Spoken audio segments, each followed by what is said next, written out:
Hello, hello, hello. Welcome back to my channel. It's really great to have all of you know coming off our win against Dinamo Zagreb in Champions League yesterday. Yesterday we saw great matches in the Champions League, and it was actually week match seven. So in this qualifying stage, or should I say league stage, they're actually going to be playing 8 matches. So it means we have 1 match to go in the Champions League. So yesterday we hosted Dinamo Zagreb. I made a video about that yesterday as well. I talked about our chances and those players who are coming back from injury, amongst other things. And apart from the fact that we won by 3 goals to 0 yesterday really showed us a lot that we need to know or understand about what is really, really going on. When you look at it, you realize that if Mikel Arteta actually keeps playing all our players in their right positions, I believe you're actually going to get more results. If Mikel Arteta can also trust his own signings and begin to use them the right way and not overuse many of the other players that we have, I think we might actually start getting results. For example, okay, so what we saw yesterday was that apart from the fact that we won by 3 goals to 0, we really, really played well. The fluidity yesterday was there. We were able to transition, we were able to move the ball. A lot of people are saying that Dinamo Zagreb are not good enough. That is your problem, for goodness sakes. Every club in the Champions League is good enough. You cannot now say because Arsenal won yesterday, Dinamo Zagreb all of a sudden is not good enough. We scored immediately the match started. We scored by 2 minutes or so. That was our first goal. And that was really, really a very good assist from Kai Havertz. For all of the criticisms I've been giving Kai Havertz, because I have been very, very vocal about Kai Havertz, talking about how he has been playing and everything like that. I believe if Kai Havertz, for example, is able to because in our system, for example, even if we get Esco, let's be honest, even if we get Esco or we get Vlaholik or whoever it is that we want to get, if we don't have good wingers, we are not going to do much.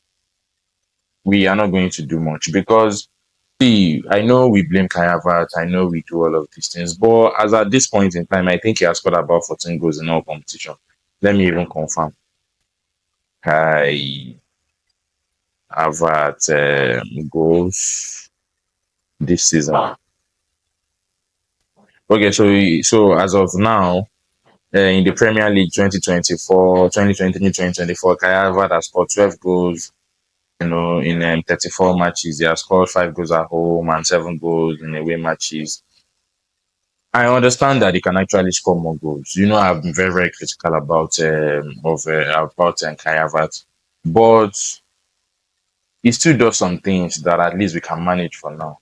If, for example, he was able to convert all of our chances yesterday, basically, we could have won that match by maybe 4 goals to 0, or maybe by 5 or 6 goals to 0, basically yesterday. But because he's not really able to convert, but he does so much more than actually score goals.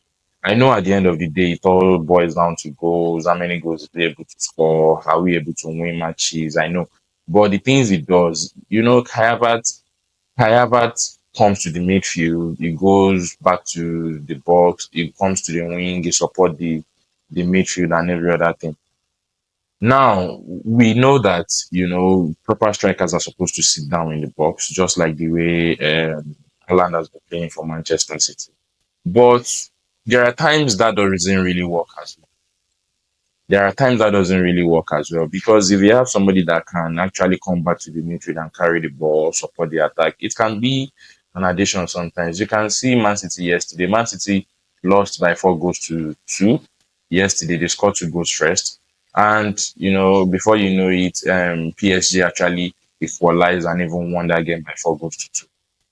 So, whenever you see the way Havertz play, you realize that once you are able to mark out Havertz, once you are able to mark out Aland, you can't really be able to do much because he's not a player that helps with transition.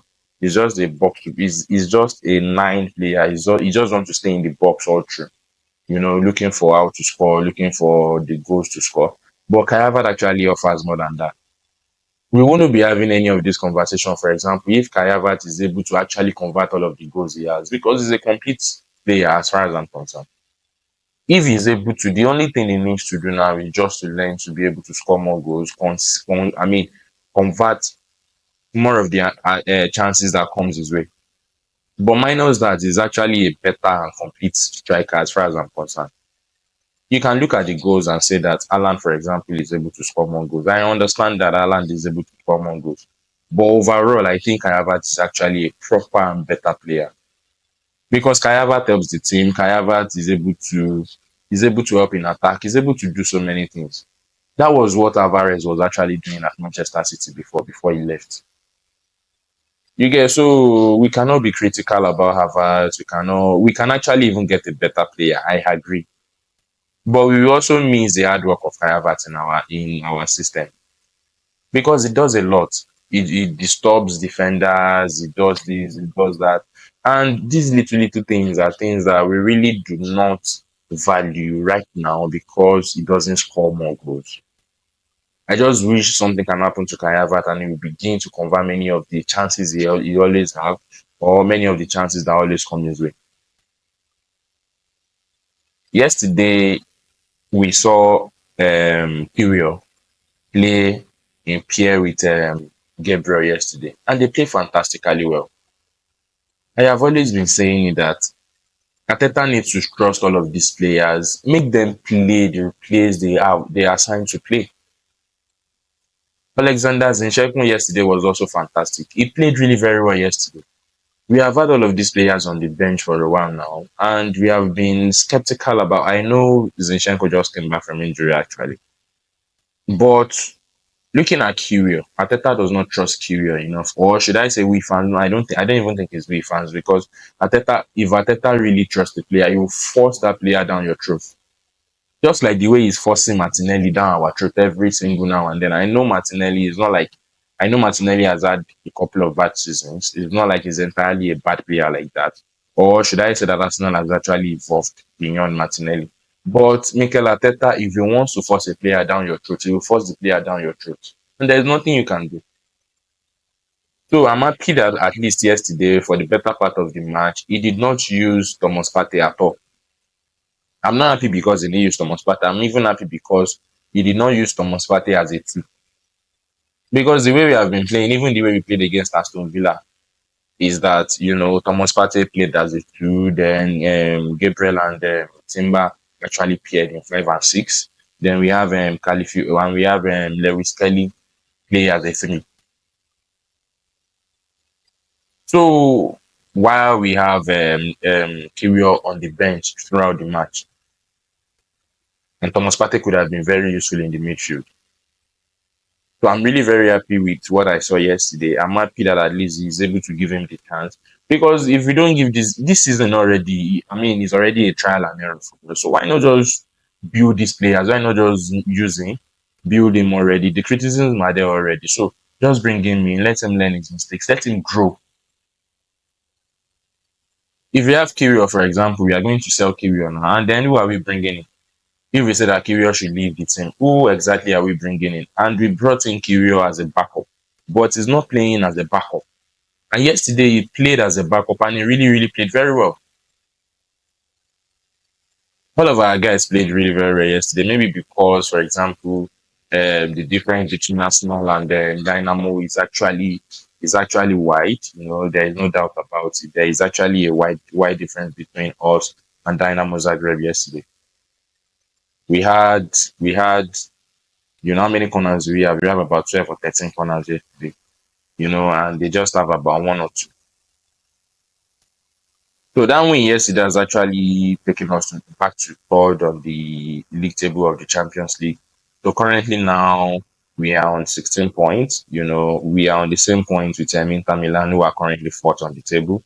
Then Liverpool has 21 points. Liverpool is actually the only team in the competition that has maximum points. They have played 7 games so far, and they have won all 7 games. So they have 21 points. Barcelona has 18 points. Arsenal has 16. Inter has 16 points. So Arsenal's goal difference is 12. Barca's goal difference is 15. And then Liverpool's goal difference is 13. So all of us just have one match to go. And after that one match, in fact, as of now, Arsenal has even qualified to the next stage. So I don't want us to be too optimistic about the fact that we are going to win the Champions League, but it's actually a good run. Do you know what we could have achieved this season, for example, if we had a proper striker, if we had somebody that is quite as hardworking as Havertz, although you can't have everything in one. You can either have somebody who can be hardworking because he's used to his hardworking, but he doesn't really score. Or you can choose to change your system and have somebody like Osimhen that will just be in your box, or have someone like Haaland that will just be in your box, or even Sesko and all of these guys that will be in your box and wait for the ball, and then they can actually score goals. So it all depends on what we wish for. But yesterday, Kayava played really very well. I mean, he gave an assist. He also scored a beautiful goal. So a lot of other surprises happened yesterday, apart from the fact that Manchester City lost to Paris Saint Germain by 4 goals to 2. Real Madrid won 5-1. Rodrigo was on fire yesterday as well as a Vinicius Junior. They played their hearts out. And AC Milan won Girona by 1 goals to 0. Shakhtar won Brest by 2 goals to 0. RB Leipzig and Sporting 2-1. That is a fight between Sesko and Easy Guy Kores. You know, the two players Arsenal are waiting for. So we saw the both of them in action yesterday. Then we saw Feyenoord destroy Bayern Munich yesterday 3-0. So yesterday's Champions League was really very interesting. It was sweet. It's more interesting because Man City lost. I want Man City to always lose as far as I'm concerned. Although I know we won big. And see, the criticisms are that Man City from 2 goal down, lost a match by 4 goals to 2. Imagine that to be Arsenal. Just imagine for a moment that to be Arsenal. All media houses, all social media platforms, every other places will be on fire right now, calling for the sack of Mikel Arteta. I made a video where I talked about the fact that if we as an Arsenal fan allow other clubs to sack Mikel Arteta, they are sacking Mikel Arteta because they are envious of what he has achieved so far, and they just want to pick up the guy. They want to pick him up so that probably he can come and coach their team because he has achieved so much in the last 5 years for us. Now we are no longer in banter club. I mean, since the last 3 seasons, we have been doing amazingly well. It's not if it is easy to win the cup, against Manchester City. Why has no other team won it? In the last 7, 8 years, Liverpool has only won the EPL once. So we should not be dissuaded. We should not let anybody to tell us how we are actually going to manage our own manager. Leave us with our manager. We are going to deal with our internal problems. So if, for example, striker is a problem, I'm sure Arsenal will get a striker, but maybe not in January. Because I know Mikel Arteta or the current case can be stubborn. But now it is evident that we actually need a top striker that can actually convert more goals for us.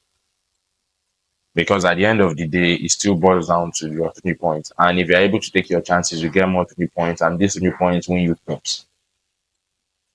You know. So I'm really very happy we won yesterday. Looking ahead to our games against Wolves this weekend, and how we are going to also be setting out for that. Kyrgios, at least now, is able to, has been able to prove himself that he can actually really do well. And yesterday, one of the performances I didn't like yesterday was actually Sterling. Sterling personally, I think, has gone beyond his prime. I think Sterling at this point in time just need to, leave Arsenal at the end of his loan spell because he really can't offer much. To be very honest, he really can't offer much. And I know we need him as a backup as well. But it has not been really working. Yesterday he didn't really do much. He didn't really do much yesterday, even with the fact that we were playing with a team that we outclassed totally. So, guys, what was your best moment of yesterday's match? What was your best moment of our match yesterday? I'm really very excited. I think we played amazingly well yesterday. I think all of our players delivered, except for some amazing performances like that of Declan Rice. Declan Rice was everywhere on the pitch yesterday, apart from the fact that I scored the first goal. Declan Rice, Odegaard, Kai Havertz, even Martinelli. Martinelli, for the first time in a long time, was able to beat a defender yesterday. Because as at 2 minutes, he beat a defender, came into the box, do the pull out that went to Kayava, then the Kayava laid the pass back to the clearance for our first goal. Martinelli beats a defender. I mean, that is one of the surprising. In fact, I was watching CBS and I saw Thierry Henry. He was happy. He was like, really, Martinelli beats a defender because it's been a long time since he has done that. His usual way of playing now is that he keeps looking down, try to run at the defender, not even looking at where he's going to move before or how he's going to just move past the defender. But yesterday he was able to do it. And another thing we need to do, which I noticed we did yesterday, but did not really work out for us, that we are now beginning to play a lot of shots from outside of the box. We don't need to kiss the keeper before we try to score, for goodness sakes. Play a lot of shots outside of the box so that this team can actually come out. They can come to you so that they won't stay compact all through the match. Because if you are trying to get to the front of the keeper, for example, they keep staring very, very compact. While staring compact, it becomes difficult for us to score. But if, for example, we keep hitting the ball from outside the box, they will also come out. They want to stop that. And by that, we can actually create chances from other places. I'm even glad yesterday that we didn't do pull out throughout yesterday because, I mean, other Arsenal matches that we have seen this season, we are always doing pull out. We are always doing pull out. Once we move the ball to the left or the right, pull out. But yesterday, at least Martinelli was able to cut in, who was on this side, was able to also, Sterling was able to also put in. We didn't really do much of a pull out yesterday, which really, really gave us the result. But still on still, Ateta still brought in Thomas Partey to still play as a two again yesterday.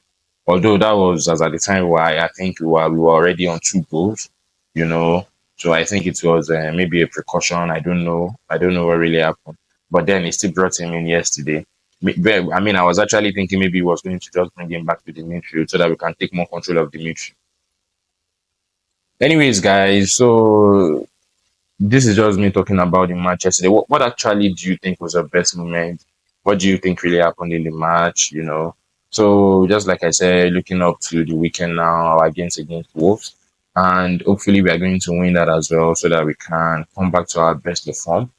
And now that we saw Nwaneri yesterday came in and played. Nwaneri is really a very good player. He is who he is. I mean, there is a big difference between Nwaneri and Sterling. I mean, the gap was wide between the time Waneri came in and the time Sterling went out. And that is not to say that Sterling is not a good player, but Sterling actually has gone past his prime. He's old now. He's no longer a child. He's old. He has played so many games in the Champions League. Yesterday, I think he must have played about, I can't even remember, maybe 60 something. I can't remember how many games he has played in Champions League right now. So that is just what I want to talk about, guys. So I'm really very excited. No fault yesterday. Everywhere was good. So I hope we can just keep up with that performance and probably be able to get, a proper striker. I'd be glad if we can get somebody in this January, but it's not likely. If you know Arsenal, it's not likely. So please remember to drop your comments in the comment section. Kindly like and share my video. God bless you as you do so. Thank you so much and see you some other time in my videos.